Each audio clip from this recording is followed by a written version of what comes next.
RTM Talk, um espaço de entrevistas sobre os mais variados temas da atualidade. Entra na conversa. Começa agora o RTM Talk. Começa agora mais um RTM Talk, o programa de entrevistas da RTM Portugal. Eu sou Ana Margarida e hoje entrevistamos o diretor Bruno Gascon.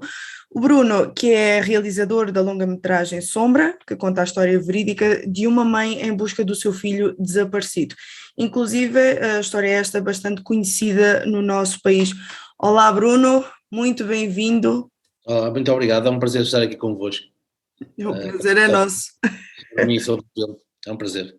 Bom, antes de nós partirmos para as perguntas, eu gostaria de lembrar os nossos ouvintes que o mês de maio ele faz menção às crianças desaparecidas e esta data é bastante importante não só para dar mais visibilidade aos casos, mas também para tentar que os meios de comunicação prestem mais apoio.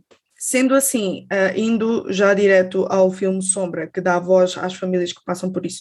Bruno, qual é que foi a motivação maior para retratar este assunto? Na verdade, a inspiração maior eu já tinha ideia há algum tempo e entretanto vinha maturar um bocadinho a ideia, até porque normalmente os filmes que eu faço são assim um bocadinho relacionados com temas sociais e o meu primeiro tema foi sobre, a minha primeira longa-metragem foi sobre tráfico de seres humanos e a partir dali fiquei com uma ideia que em vez de falar das pessoas que iam, decidi falar um bocadinho sobre a experiência das pessoas que ficam, acima de tudo daquelas famílias que tentam procurar essas crianças que estão desaparecidas e que nunca perdem a esperança de as encontrar. E foi um bocadinho por aí a minha inspiração e acima de tudo para fazer uma homenagem a todas estas pessoas, porque depois de conhecer várias famílias e de falar com elas, é importante que as pessoas entendam a força e a coragem que estas famílias têm para suportar o dia-a-dia e para continuarem a tentar encontrar os seus filhos. E é muito importante que não se esqueçam das histórias deles. Fantástico. E porquê mais especificamente o caso do Rui Pedro? O filme não é só sobre o caso do Rui Pedro, o filme fala sobre várias histórias de várias famílias, de vários casos em Portugal. A inspiração maior sim é a Filomena Teixeira, que é a mãe do Rui Pedro, é uma das inspirações maiores do filme. O filme tem várias histórias, lá está, engloba várias histórias de várias famílias. Acima de tudo, engloba esse sentimento e essa sensação de força e coragem que eu fui descobrindo ao longo do tempo com todas as conversas que eu tenho com essas famílias. Não só especificamente, lá está, como eu estava a dizer, a história do Rui Pedro. Exato, sim, mas lá está, por dar uma grande ênfase à Filomena Teixeira, à mãe do Rui Pedro, como é que foi então o processo de construção e também de pesquisa para realizar o filme? O processo de construção, acima de tudo, eu já tinha uma base de guião e o que foi acontecendo é que eu entrei em contacto com a APCD, que é a Associação Portuguesa de Crianças Desaparecidas, no qual me ajudou a entrar em contacto com essas famílias.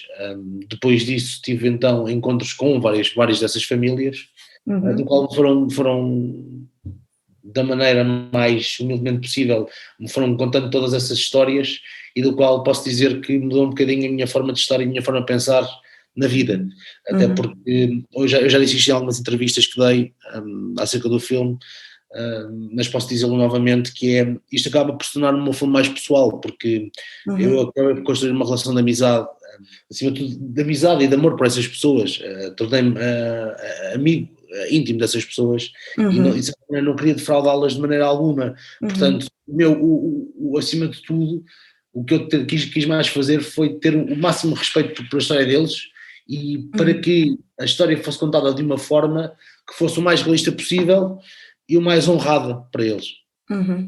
Portanto, esse processo foi um bocadinho, foi acontecendo acima de tudo, depois das conversas que fui tendo com essas pessoas, principalmente lá está, como estava a dizer com a Filomena Teixeira, que me mudou um bocadinho o guião que eu já tinha escrito e que fez com que vissem o que vocês veem hoje, que é a história de Sombra. Podemos então saber o que é que mudou desde o primeiro guião até o momento em que depois passou a ter contacto com essas famílias? Mudou tanta coisa, ou seja, acima de tudo eu baseei-me muito naquilo que fui lendo em reportagens que fui vendo da televisão, da internet, etc. O que mudou muito acima de tudo foi a essência principalmente daquela personagem principal que é o motor de todo o filme, que é a mãe do Pedro, na verdade. ela é a essência disso, e se não tivesse falado com essas famílias, e se não tivesse conhecido estas pessoas no seu dia-a-dia, o que é que fizeram ao longo do processo, como é que o fizeram, que força e que coragem é que têm que ter diariamente, o filme não seria igual. Este filme só acontece muito graças a essas famílias e a essas pessoas que infelizmente tiveram este azar na vida, mas que não desistem, e isso é importante que fique bem claro que para todas estas famílias o importante é que não se esqueçam da história dos filhos, porque ao esquecerem esta história dos filhos acabam por se esquecer um bocadinho deles mesmos, e eles o que querem na verdade é uma pista, uma nova esperança, algo que faça com que os filhos venham para casa, e essa esperança é a última a morrer, e é isso que eles não querem perder. Sem dúvida alguma. Uma das coisas que aliás, foram duas coisas que me chamaram bastante a atenção.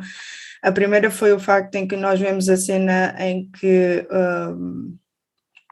o pai do Rui Pedro, né, está em frente ao cartaz do filho, que estavam espalhados pela rua, e ele próprio tem aquele desabafo que já não aguenta mais e precisa seguir com a vida dele em frente, e depois acaba até mesmo por ter essa conversa com a mulher, já estavam os dois deitados. Uma das coisas muito interessantes que eu reparei foi exatamente isso, é que ela recusa-se a seguir em frente, ou seja, ela recusa-se que o filho caia no esquecimento. Parece que o filme ele dá mais essa ênfase às mulheres, no caso, às mães, que não dá para seguir em frente.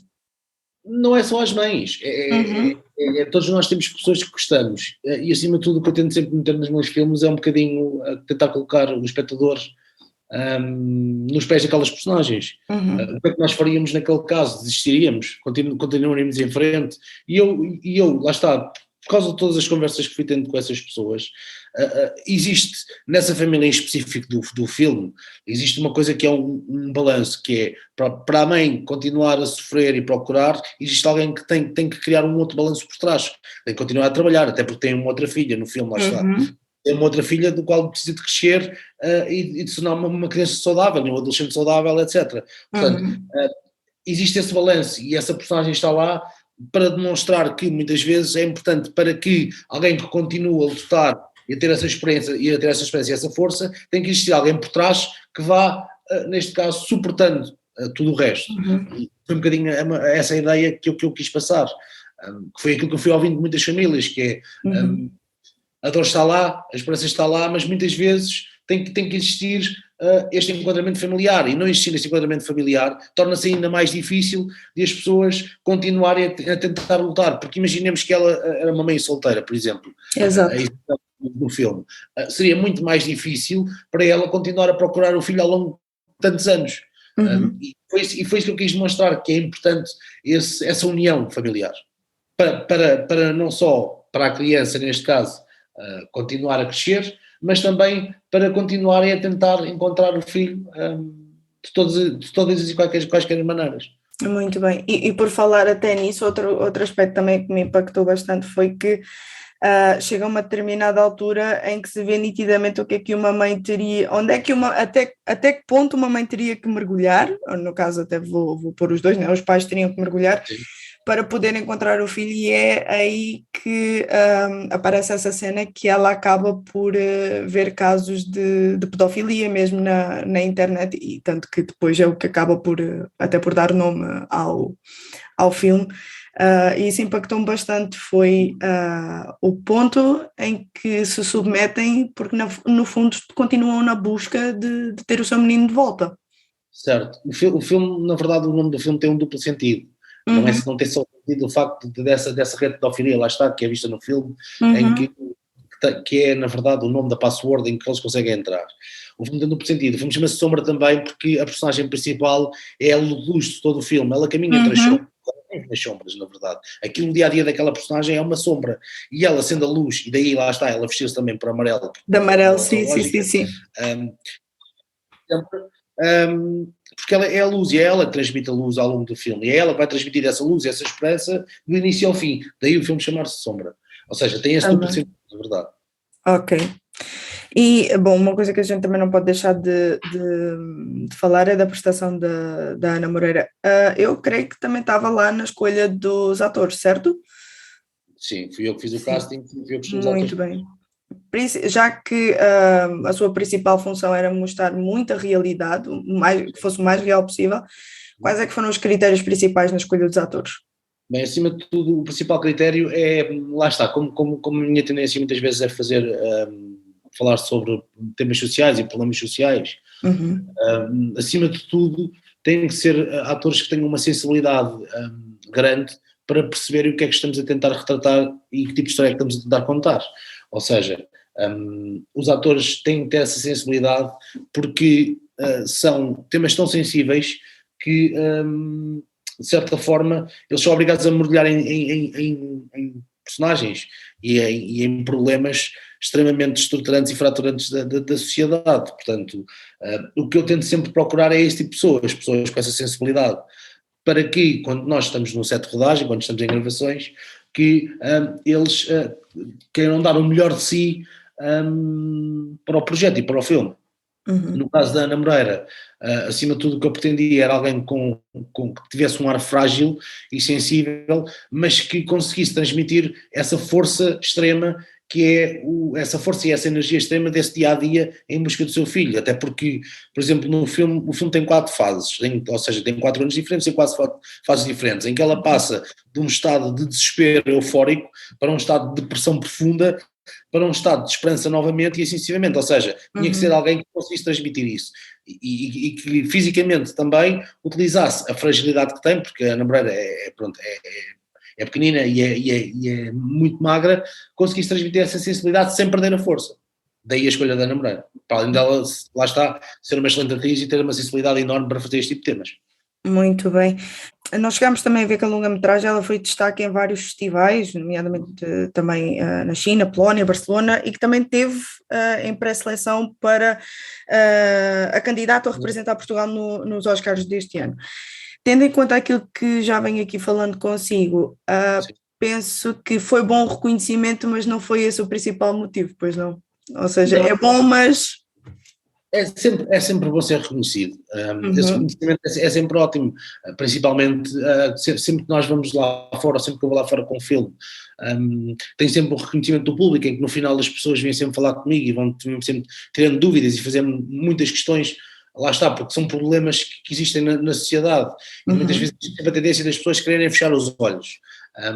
Mas normalmente quando eu vou a essas exibições no estrangeiro, a festivais e não só, existe sempre esse carinho e essa admiração no final das pessoas esperarem, no fim, montes de pessoas, por exemplo na Polónia aconteceu isso, pararem e virem falar connosco no final e fazerem-nos questões, mas o que é que acontece em Portugal, como é que acontecia naquela altura, como é que não acontece, como é que acontece hoje em dia, lá está, esse reconhecimento é sempre importante, mas acima de tudo, o maior reconhecimento que eu tive, posso dizê-lo, foi antes do filme estrear, em que as famílias do qual eu falei e conversei, puderam ver o filme e sentiram-se retratadas, e a partir desse momento, esse para mim foi o reconhecimento maior, foi o facto de eu estar a retratar um tema e estas pessoas em específico, estas várias pessoas em específico, e elas sentirem-se retratadas, sem perceberem que, ok, isto sou eu, isto foi o que eu passei, isto é o que eu venho a passar todos os dias, e isso para mim foi o maior reconhecimento que eu podia ter. Eu acredito que sim, até porque embora, por exemplo, pegando agora no caso do Rui Pedro, já se passaram mais de 20 anos e também ele já teria agora 35, não é? Então acho que aquilo que mais salta à vista também através do que o Bruno fez com esta longa-metragem é realmente não deixá-los cair no esquecimento, porque é muito fácil, embora a gente tenha, entre aspas, vou dizer entre aspas, crescido a ouvir deste caso, e não só deles, de vários também, muito facilmente nós caímos no esquecimento. Então eu também creio que seja por isso que no finalzinho aparece aquela homenagem, não só aos que desapareceram, mas também àqueles que ainda continuam à espera do seu regresso.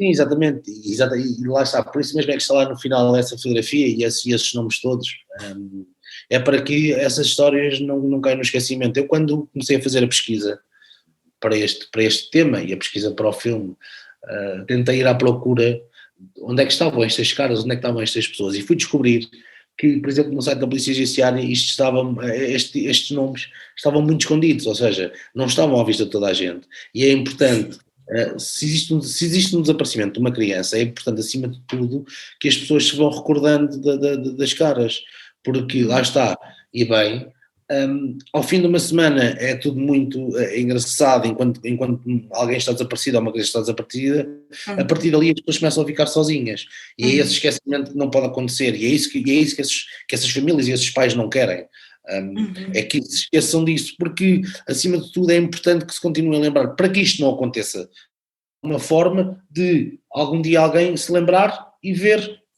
a cara dessa criança, desse miúdo ou dessa miúda, e que consiga dizer alguma coisa aos pais, porque acima de tudo é isso que eles querem que a história dos filhos não seja esquecida, e eles querem continuar sempre dessa esperança. Há bocadinho estava a falar do Rui Pedro, sim, é verdade, neste momento o Rui Pedro tem 35 anos,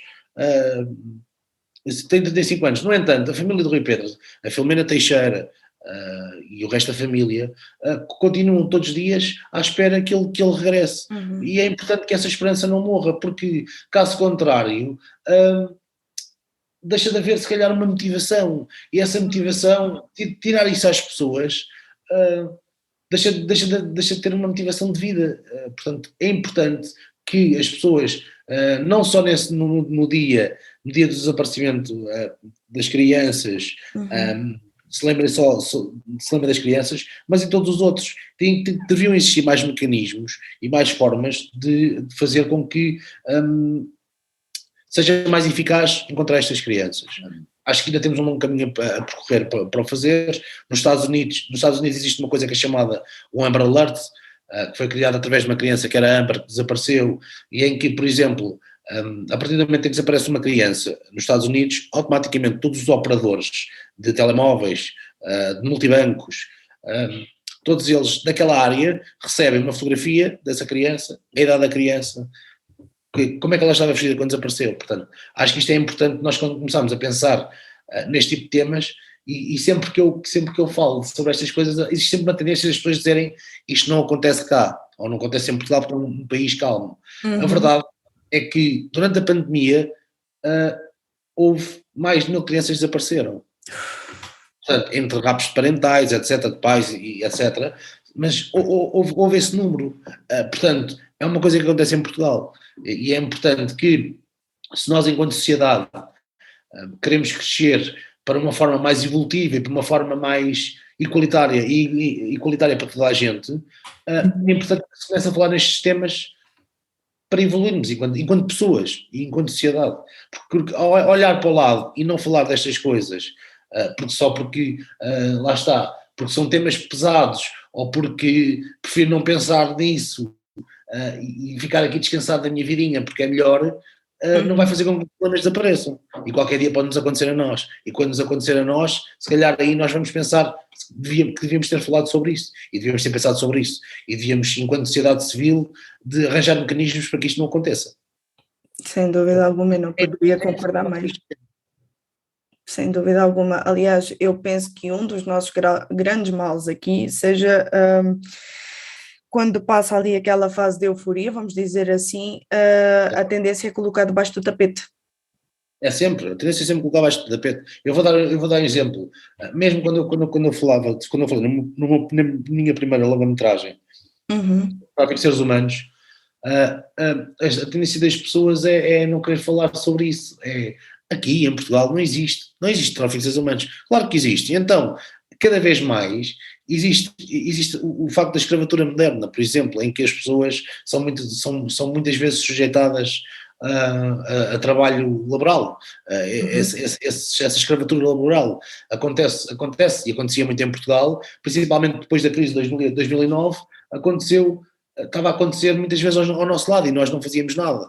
E existe sempre a tendência, lá está, de ou varremos para baixo do tapete ou pensarmos, não, aqui em Portugal não acontece nada disso, aqui não existe nada disso. E se formos ler as notícias vamos perceber que existe tráfico de seres humanos, e agora, lá está, com o problema que está a acontecer na Ucrânia, que é um bom exemplo disso, existe mais uma vez um aumento de tráfico de seres humanos e de crescimento de tráfico de seres humanos no mundo inteiro. Portanto, é um problema, acontece aqui mais perto do que nós julgamos. Portanto, é importante falar nestes temas. Exatamente, até porque a pior coisa que o ser humano pode fazer é literalmente não lidar com a realidade, por mais difícil que ela seja. Bruno, há pouco estava a dizer que o maior reconhecimento para si foi aquilo que ouviu das famílias. O que é que foi assim o que mais mexeu consigo? Eu digo isto porque o filme é bastante emocionante. É um filme que, lá está, aquilo que o Bruno queria, que era passar a realidade, ou seja, que fosse o mais real possível, eu creio que conseguiu. Ninguém consegue ficar indiferente. Mas o que é que foi assim mais impactante daquilo que ouviu das famílias? Acima de tudo, o mais impactante que ouvi foi o facto das pessoas se sentirem retratadas e no final uma dessas pessoas me veio dar um abraço e agradecer-me, porque pela primeira vez sentiu que não era uma coisa sensacionalista, porque muitas vezes o que nós vemos na comunicação social é esse ênfase sensacionalista, que é as pessoas a sofrer, as pessoas a chorar, as pessoas a puxarem muito ao sentimento e ao facto de lá está, desse desaparecimento e ser muito é isso, muito sensacionalista, acima de tudo é isso. E pela primeira vez, estas pessoas, pelo menos estas pessoas com quem eu estive e com quem eu falei, sentiram-se retratadas de uma forma séria, de uma forma correta, sem se sentirem enganadas. Muitas vezes, lá está, como eu estava a dizer nessas reportagens, existe essa sensação, muitas vezes, de se sentirem enganadas, se sentirem lesadas. Portanto, acima de tudo foi esse reconhecimento, e para mim o facto delas dizerem, ok, eu sinto-me retratada aqui, e agradecerem-me pelo facto de eu ter feito uma homenagem aos filhos e a eles próprios, só isso para mim foi um sentimento que eu saí de coração cheio, acima de tudo. Posso dizer que foi das piores 2 horas, enquanto as pessoas estiveram a ver o filme, foi das piores 2 horas, não houve, em termos de pressão, para mim, acima de tudo, eu sempre falei isto com eles, e sempre lhes disse uma coisa que era, este filme só ia para o fim, ou só chegava ao fim, ou só havia a luz do dia, no cinema, se eles se sentissem minimamente retratados, ou se vissem que existisse alguma coisa que, acima de tudo, eles não achassem que era correto, que eu retiraria. Portanto, aquelas 2 horas foram 2 horas de pressão enorme com eles a ver o filme. Mas pronto, mas vá lá está, como eu estava a dizer, correu tudo bem, e no final vieram-me agradecer, e isso para mim foi o maior elogio que me podiam fazer. Eu acredito que sim. Bruno, muito obrigada por este tempo que disponibilizou.